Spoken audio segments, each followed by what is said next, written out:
The river flowed lazily through golden fields, its surface rippling under the soft afternoon breeze. The scent of damp earth and sun-warmed grass filled the air as two best friends stood by the water's edge, their favorite fishing spot. The world around them buzzed with life. Dragonflies hovered, cicadas hummed, and the sky stretched wide and endless. A tiny wooden boat drifted toward them, rocking gently with the current. One of them reached out, lifting it carefully from the water. Inside, nestled among damp wood, was a crumpled piece of parchment. The ink was faded, the letters uneven, as if written by a hurried hand.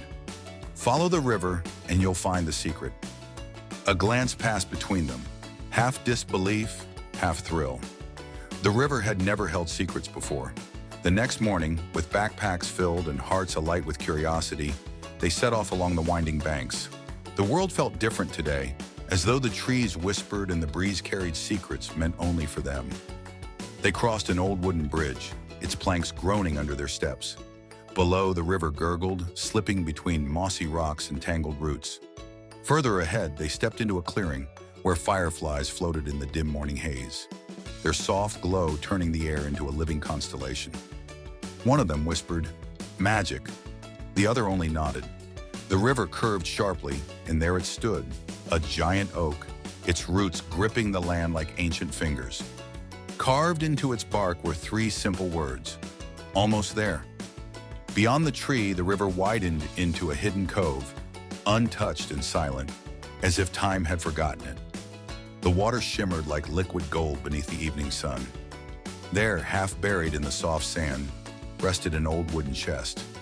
Lifting the lid, they found a leather-bound journal inside, its pages filled with hand-drawn maps, coded messages, and the scrawled words of two friends from long ago. Their adventures, their discoveries, echoes of a friendship that had lived in the same footsteps 100 years before. A deep understanding passed between them. They too would leave their mark.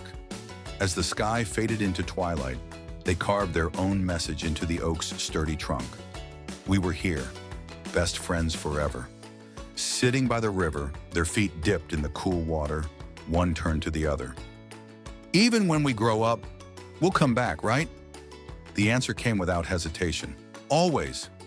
The river, knowing the truth of their words, carried their laughter into the wind. Some stories never fade, some adventures never end.